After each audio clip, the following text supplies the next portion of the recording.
गैयाओं ने ठाकुर जी को घेर लिया, और जैसे ही ठाकुर जी को घेरा, आकाश में सूर्य ने गैयाओं के मन का भाव समझ लिया, तो सूर्य थोड़े से और तपीले हो गए, न थोड़े और गर्म हो गए।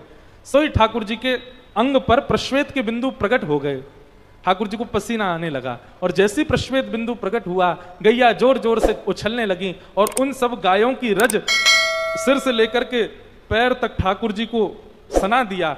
जैसे ही ठाकुर जी गैयाओं के झुंड से बाहर आए, सुंदर सुंदर पत्रावलियों से ठाकुर जी का श्रृंगार हो गया, मधुर श्रृंगार ठाकुर जी के मुखमंडल पर।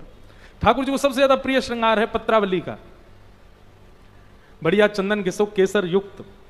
और अभी तो गर्मी का समय, अभी तो नित्य करना चाहिए आपको, नित्य चंदन घिसो। अच्छा एक सुनो, एक बात हमारी, चंदन घिसो, खूब सारा घिसो, केसर युक्त करके, बीच बीच में केसर डाल के, और उसमें थोड़ा सा कपूर या फिर ब्रास ठंडक के लिए वो भी डालो, और जल की जगह गुलाब जल डालो, और उसको घिसो खूब सारा। जब निकल आए तो बढ़िया सूती के कपड़े में उसको डाल करके उसको निचोरो, उसका जब पानी निकल जाएगा तो वो चंदन ऐसा वो रसगुल्ला जैसा बन जाएगा।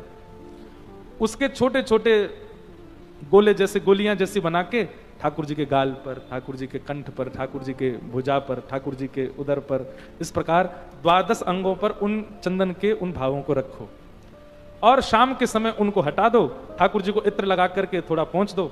वो चंदन फिर आप अपने प्रयोग में लो, रोज उसको घिस के माथे से लगाओ, ठाकुर जी को शीतलता का अनुभव होता है। और किसी को यदि पत्रावली का श्रृंगार आता हो तो ऐसे छोटी छोटी बिंदियां बना करके, और ठाकुर जी, आजकल लोग परमानेंट बिंदी लगवा देते हैं ठाकुर जी को, पेंट की। अब आपके भाव को तो हम प्रणाम करते हैं, कोई बुराई नहीं उसमें, पर स्वयं करो। ठाकुर जी को ऐसे पेंट वेंट नहीं करवाना चाहिए, ठाकुर जी स्वच्छंद अपने भाव में रहें, आप अपने आप, और वो भी कलर नहीं, इस प्रकार चंदन युक्त ही कुछ निर्माण करो, उससे ठाकुर जी को श्रृंगार करो। हमारे कोई पेंट लगा दे तो हमको भी तो जलन हो जाएगी ना, तो ठाकुर जी के प्रति भी यही भाव रखो।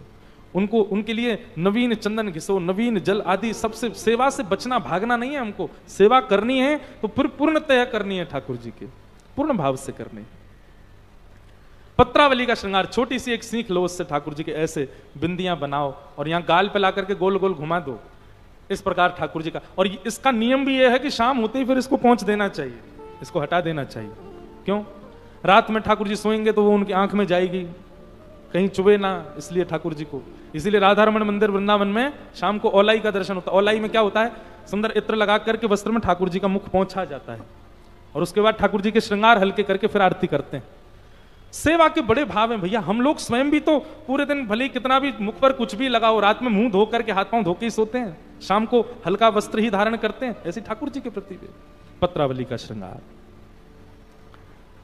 काली देह में एक कालिया नाग रहता है, उसके बारे में जब से ठाकुर जी को पता चला, भगवान बड़े चिंतित रहने लगे। एक दिन ठाकुर जी ने विचार किया और सोचा कि कालिया नाग को कैसे भगाऊं मैं। भगाने में कोई दिक्कत नहीं है, पर हमारे साथ में जो बलराम जी रहते हैं ये भी तो शेष नाग हैं। अब नाग के आगे दूसरे नाग को मारेंगे तो ये तो बुरा मान जाएंगे। ऐसा कुछ किया जाए कि एक दिन बलराम जी हमारे साथ खेलने नहीं जाए वन में, तो ये काम हो सकता है। तभी एक धेनुकासुर नाम का एक दैत्य था, वो गधे के रूप में था। ग्वाल बालों ने जाकर के ठाकुर जी से शिकायत करी, बोले लाला एक धेनुकासुर नाम को दैत्य है, वो हमको फल ना खान दे वन में थे, तू वाकू मार दे। ठाकुर जी बोले सबरे राक्षसन को मारवे को ठेका मैंने लियो है, जे बलराम दादा कछु करे ना है, पढ़ो पढ़ो पूरे दिन बैठो रहे, या तो मरवाओ एक आधे। दाऊ दादा उठ के बैठ गए, बोले अरे हम कोई कमे का, लाला तू आराम कर, हम जा रहे हैं आज।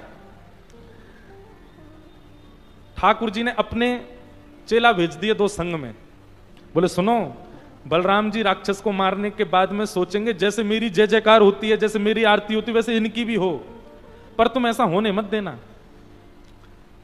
मैं किसी भी राक्षस को मारता हूं तो सब जगह हल्ला जे मच जाए कि भैया राक्षस मार दियो लाला ने, लेकिन आज जब ये मार के आवे तो यो मत कहियो धेनुकासुर राक्षस मारो, बल्कि सबको ब्रजवासी को जाके ये बता दियो बोले दाऊ दादा ने तो गधा मारो। ठाकुर जी बड़े चतुर हैं हमारे। था तो वो असुरी, था तो वो राक्षसी, और महाराज बलराम जी ने बड़ी मशक्कत करके उसको मारा। बलराम जी बोले अब हमारी भी पूजा होएगी, सब ब्रजमंडल में हमारी जय जयकार होएगी, सब हम पे पुष्प बरसाएंगे।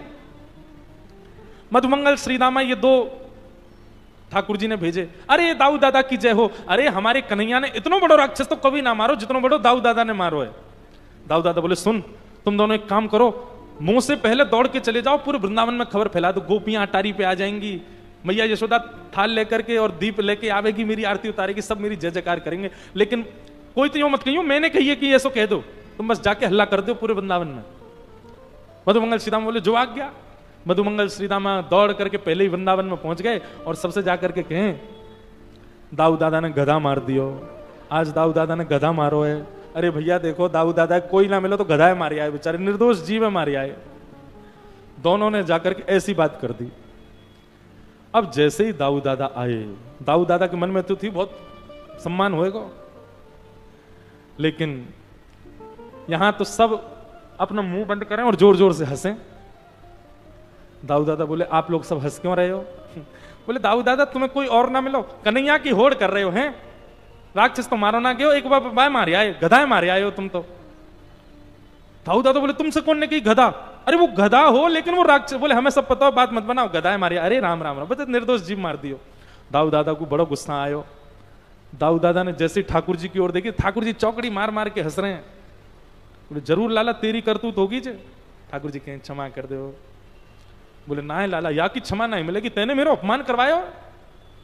सुन ले मेरी बात, कल ते तू अपने सखान के संग अलग जा, हम अलग जाएंगे, ना खेलूंगा तेरे संग में।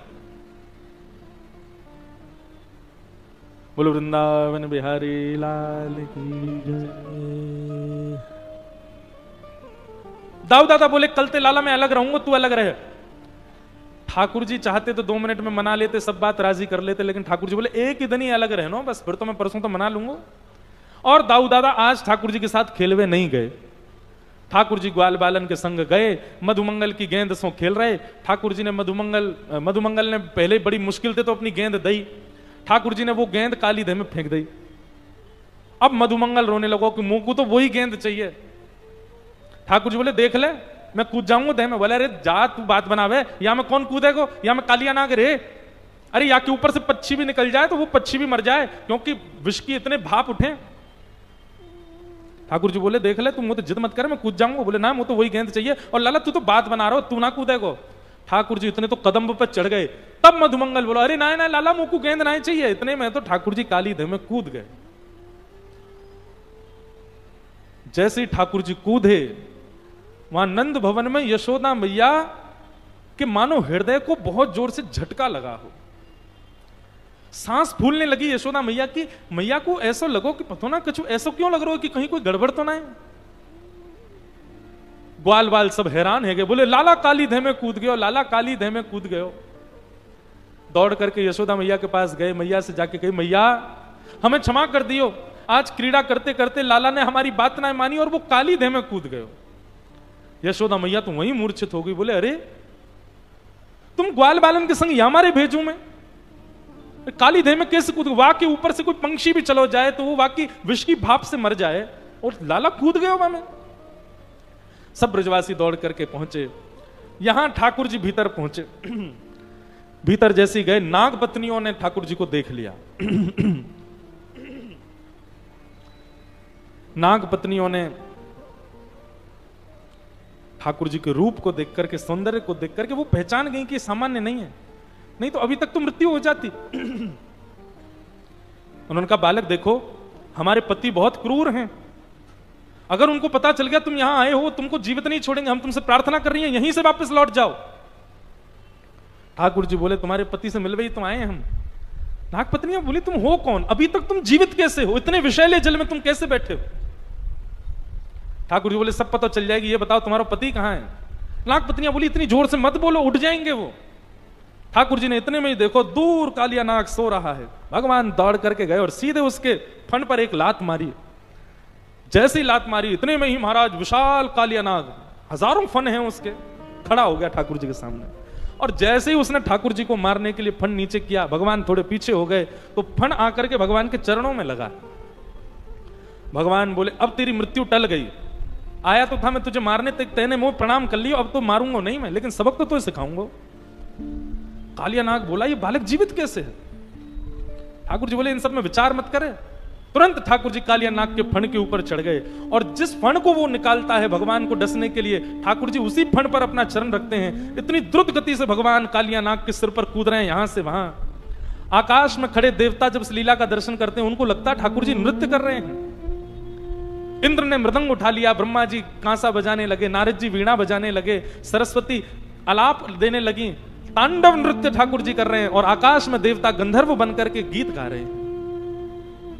ऐसा सुंदर रूप ठाकुर जी ने पूंछ पकड़ ली कालिया नाग की और इतनी द्रुत गति से कालिया नाग के फण पर नृत्य कर रहे हैं ठाकुर जी। एक एक फण से रक्त निकलने लगा कालिया नाग के। लेकिन कालिया नाग अपना स्वभाव नहीं छोड़ रहा है, भगवान को फिर भी डसने का प्रयास करता है। तब सामने नाग पत्नियां आकर के हाथ जोड़ के खड़ी हो जाती हैं और तब नाग पत्नियों ने यहां पर स्तुति गाई। मुझे जो याद है, लगभग मैं 7 वर्ष बाद इस प्रसंग को कह रहा हूं आज। बहुत सुंदर प्रसंग है। नाग पत्नियां कहती हैं कि न्यायो हि दंडः कृत किल विशेषमिन् स्वावताराखल निग्रहाय रिपो सुतानामपि तुल्य दृष्टे धत्से दमं फलमेवानुशासनम्।